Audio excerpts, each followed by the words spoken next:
Chapter 4 of The Time Machine. The Time Machine by H.G. Wells.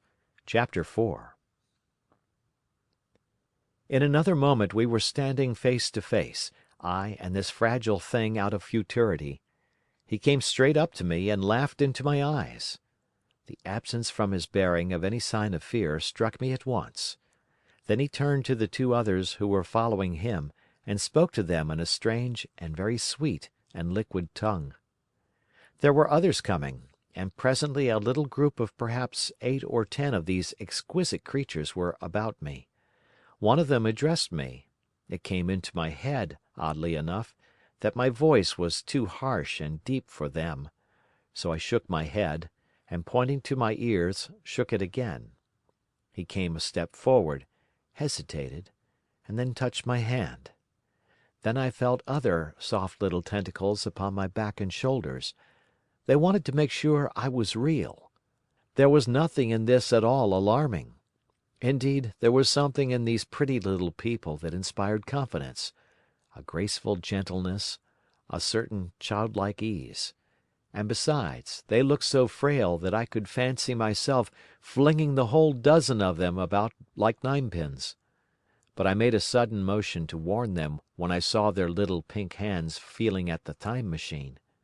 Happily then, when it was not too late, I thought of a danger I had hitherto forgotten, and reaching over the bars of the machine, I unscrewed the little levers that would set it in motion, and put these in my pocket.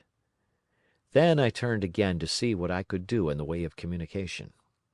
And then, looking more nearly into their features, I saw some further peculiarities in their Dresden china type of prettiness. Their hair, which was uniformly curly, came to a sharp end at the neck and cheek. There was not the faintest suggestion of it on the face, and their ears were singularly minute. The mouths were small, with bright red, rather thin lips, and the little chins ran to a point. The eyes were large and mild, and, this may seem egotism on my part, I fancied even that there was a certain lack of the interest I might have expected in them. As they made no effort to communicate with me, but simply stood round me, smiling and speaking in soft cooing notes to each other, I began the conversation. I pointed to the time machine and to myself. Then, hesitating for a moment how to express time, I pointed to the sun. At once a quaintly pretty little figure in checkered purple and white followed my gesture, and then astonished me by imitating the sound of thunder. For a moment I was staggered, though the import of his gesture was plain enough. The question had come into my mind abruptly: were these creatures fools? You may hardly understand how it took me. You see, I had always anticipated that the people of the year 802,000 odd would be incredibly in front of us in knowledge, art, everything. Then one of them suddenly asked me a question that showed him to be on the intellectual level of one of our 5-year-old children. Asked me, in fact, if I had come from the sun in a thunderstorm. It let loose the judgment I had suspended upon their clothes, their frail light limbs and fragile features. A flow of disappointment rushed across my mind. For a moment I felt that I had built the time machine in vain. I nodded, pointed to the sun, and gave them such a vivid rendering of a thunderclap as startled them. They all withdrew a pace or so and bowed. Then came one laughing towards me, carrying a chain of beautiful flowers altogether new to me, and put it about my neck. The idea was received with melodious applause, and presently they were all running to and fro for flowers, and laughingly flinging them upon me until I was almost smothered with blossom. You who have never seen the like can scarcely imagine what delicate and wonderful flowers countless years of culture had created. Then someone suggested that their playthings should be exhibited in the nearest building, and so I was led past the Sphinx of white marble, which had seemed to watch me all the while with a smile at my astonishment, towards a vast grey edifice of fretted stone. As I went with them, the memory of my confident anticipations of a profoundly grave and intellectual posterity came with irresistible merriment to my mind. The building had a huge entry, and was altogether of colossal dimensions. I was naturally most occupied with the growing crowd of little people, and with the big open portals that yawned before me shadowy and mysterious. My general impression of the world I saw over their heads was a tangled waste of beautiful bushes and flowers, a long neglected and yet weedless garden. I saw a number of tall spikes of strange white flowers, measuring a foot perhaps across the spread of the waxen petals. They grew scattered, as if wild, among the variegated shrubs, but, as I say, I did not examine them closely at this time. The time machine was left deserted on the turf among the rhododendrons. The arch of the doorway was richly carved, but naturally I did not observe the carving very narrowly, though I fancied I saw suggestions of old Phoenician decorations as I passed through, and it struck me that they were very badly broken and weather-worn.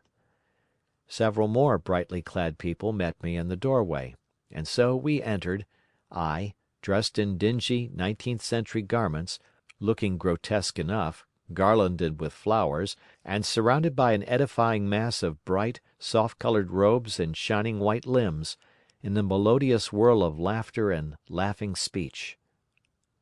The big doorway opened into a proportionately great hall hung with brown. The roof was in shadow, and the windows, partially glazed with coloured glass and partially unglazed, admitted a tempered light. The floor was made up of huge blocks of some very hard white metal, not plates nor slabs, blocks, and it was so much worn, as I judged from the going to and fro of past generations, as to be deeply channelled along the more frequented ways. Transverse to the length were innumerable tables made of slabs of polished stone, raised perhaps a foot from the floor, and upon these were heaps of fruits. Some I recognised as a kind of hypertrophied raspberry and orange, but for the most part they were strange. Between the tables was scattered a great number of cushions. Upon these my conductors seated themselves, signing for me to do likewise. With a pretty absence of ceremony, they began to eat the fruit with their hands, flinging peel and stalks, and so forth, into the round openings in the sides of the tables.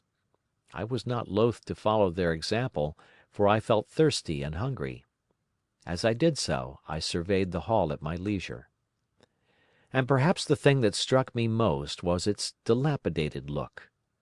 The stained glass windows, which displayed only a geometrical pattern, were broken in many places, and the curtains that hung across the lower end were thick with dust. And it caught my eye that the corner of the marble table near me was fractured. Nevertheless, the general effect was extremely rich and picturesque. There were perhaps a couple of hundred people dining in the hall, and most of them, seated as near to me as they could come, were watching me with interest, their little eyes shining over the fruit they were eating. All were clad in the same soft and yet strong silky material. Fruit, by the by, was all their diet. These people of the remote future were strict vegetarians, and while I was with them, in spite of some carnal cravings, I had to be frugivorous also. Indeed, I found afterwards that horses, cattle, sheep, dogs, had followed the ichthyosaurus into extinction. But the fruits were very delightful. One, in particular, that seemed to be in season all the time I was there, a flowery thing in a three-sided husk, was especially good, and I made it my staple. At first I was puzzled by all these strange fruits, and by the strange flowers I saw, but later I began to perceive their import. However, I am telling you of my fruit dinner in the distant future now. So soon as my appetite was a little checked, I determined to make a resolute attempt to learn the speech of these new men of mine. Clearly that was the next thing to do. The fruit seemed a convenient thing to begin upon, and holding one of these up, I began a series of interrogative sounds and gestures. I had some considerable difficulty in conveying my meaning. At first my efforts met with a stare of surprise or inextinguishable laughter, but presently a fair-haired little creature seemed to grasp my intention and repeated a name.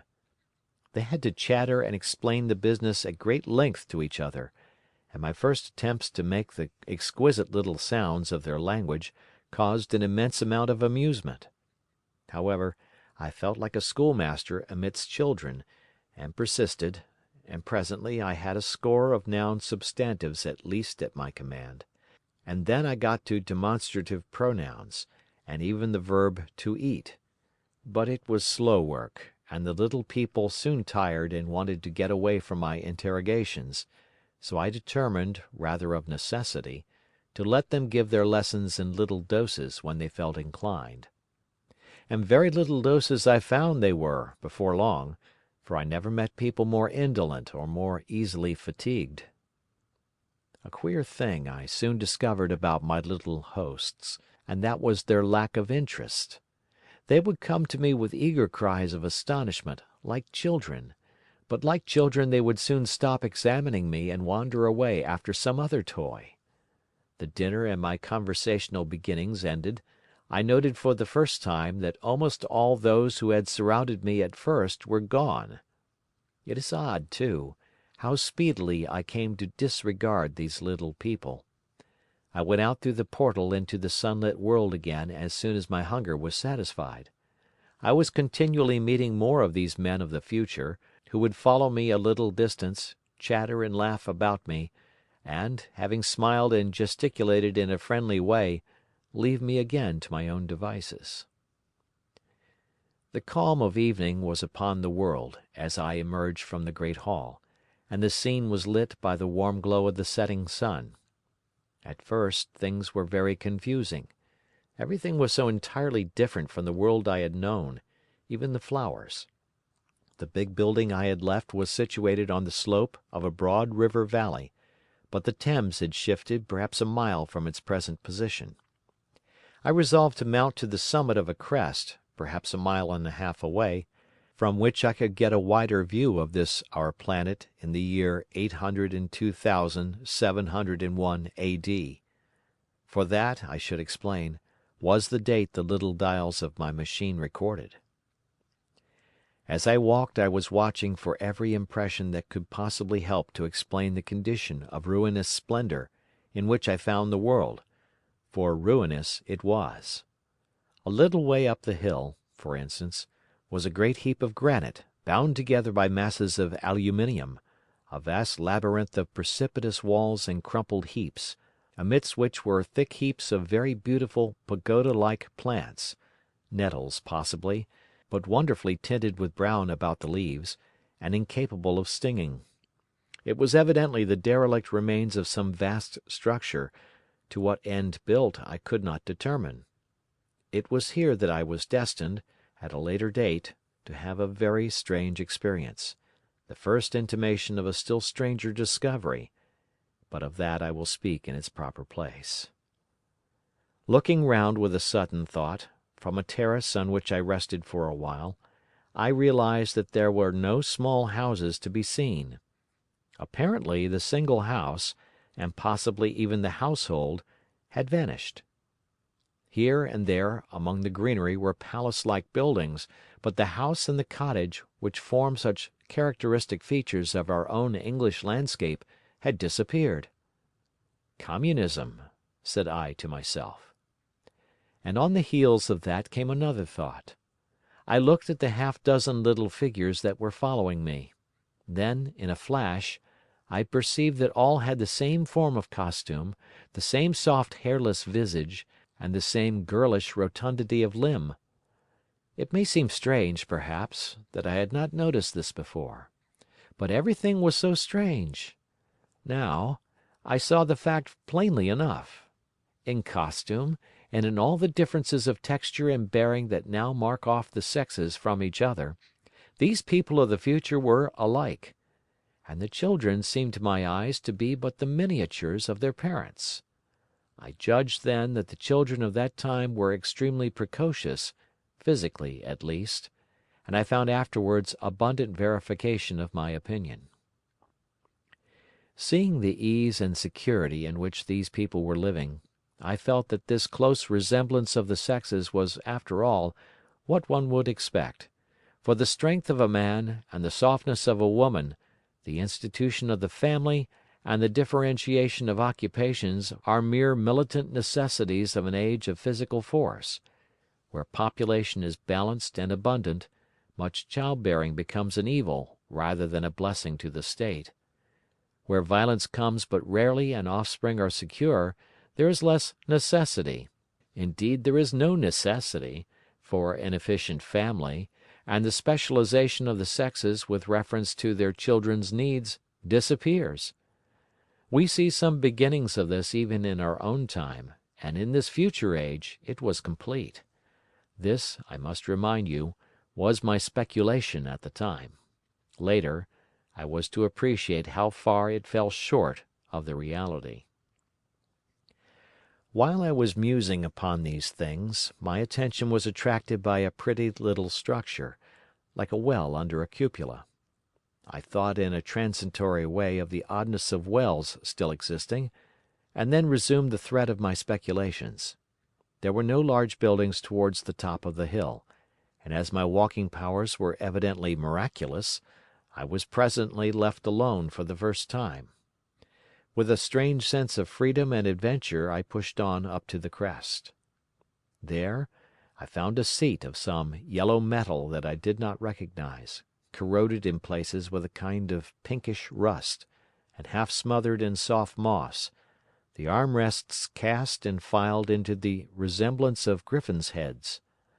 I sat down on it, and I surveyed the broad view of our old world under the sunset of that long day. It was as sweet and fair a view as I have ever seen.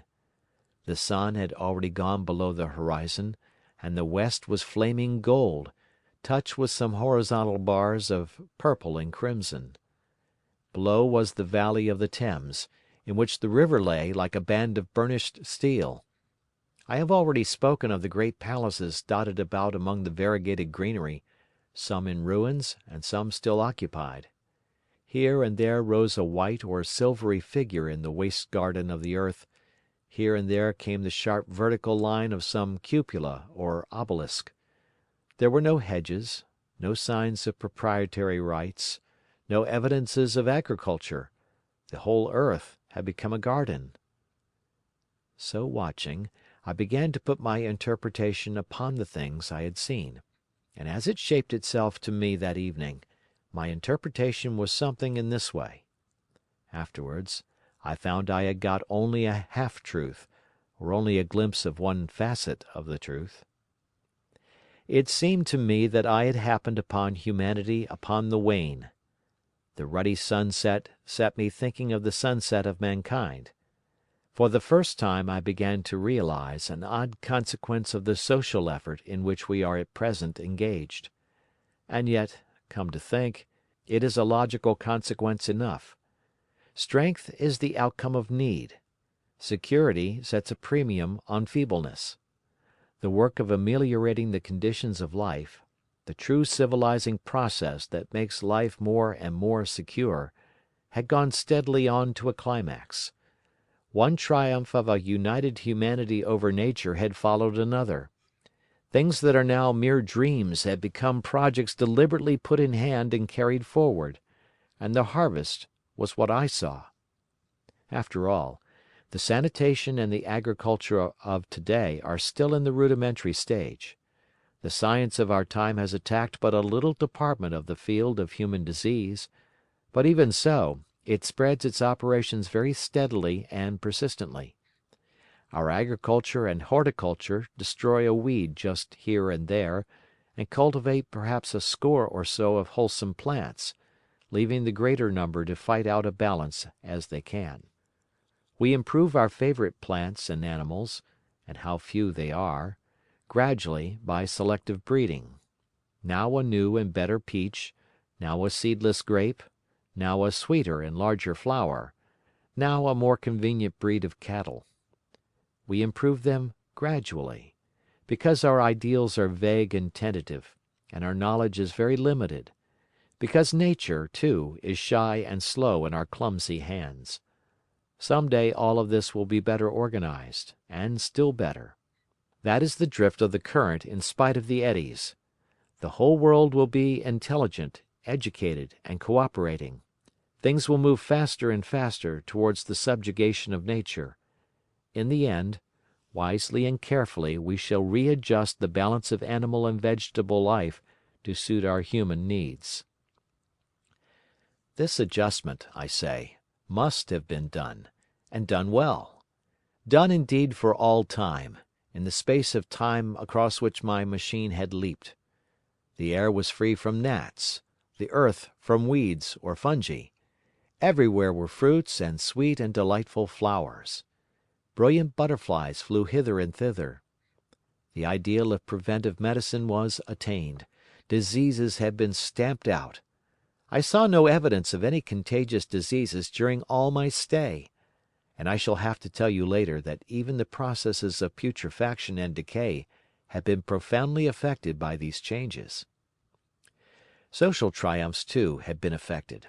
I saw mankind housed in splendid shelters, gloriously clothed, and as yet I had found them engaged in no toil. There were no signs of struggle, neither social nor economical struggle. The shop, the advertisement, traffic, all that commerce which constitutes the body of our world, was gone. It was natural on that golden evening that I should jump at the idea of a social paradise. The difficulty of increasing population had been met, I guessed, and population had ceased to increase. But with this change in condition comes inevitably adaptations to the change. What, unless biological science is a mass of errors, is the cause of human intelligence and vigor? Hardship and freedom, conditions under which the active, strong, and subtle survive, and the weaker go to the wall. Conditions that put a premium upon the loyal alliance of capable men, upon self-restraint, patience, and decision, and the institution of the family, and the emotions that arise therein, the fierce jealousy, the tenderness for offspring, parental self-devotion, all found their justification and support in the imminent dangers of the young. Now, where are these imminent dangers? There is a sentiment arising, and it will grow, against connubial jealousy, against fierce maternity, against passion of all sorts. Unnecessary things now, and things that make us uncomfortable, savage survivals, discords in a refined and pleasant life. I thought of the physical slightness of the people, their lack of intelligence, and those big abundant ruins, and it strengthened my belief in a perfect conquest of nature. For after the battle comes quiet. Humanity had been strong, energetic, and intelligent, and had used all its abundant vitality to alter the conditions under which it lived, and now came the reaction of the altered conditions. Under the new conditions of perfect comfort and security, that restless energy, that with us is strength, would become weakness. Even in our own time, certain tendencies and desires, once necessary to survival, are a constant source of failure. Physical courage and the love of battle, for instance, are no great help, may even be hindrances, to a civilized man. And in a state of physical balance and security, power, intellectual as well as physical, would be out of place. For countless years I judged there had been no danger of war or solitary violence, no danger from wild beasts, no wasting disease to require strength of constitution, no need of toil.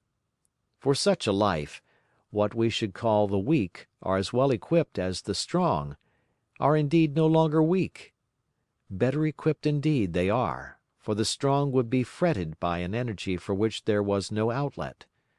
No doubt the exquisite beauty of the buildings I saw was the outcome of the last surgings of the now purposeless energy of mankind, before it settled down into perfect harmony with the conditions under which it lived.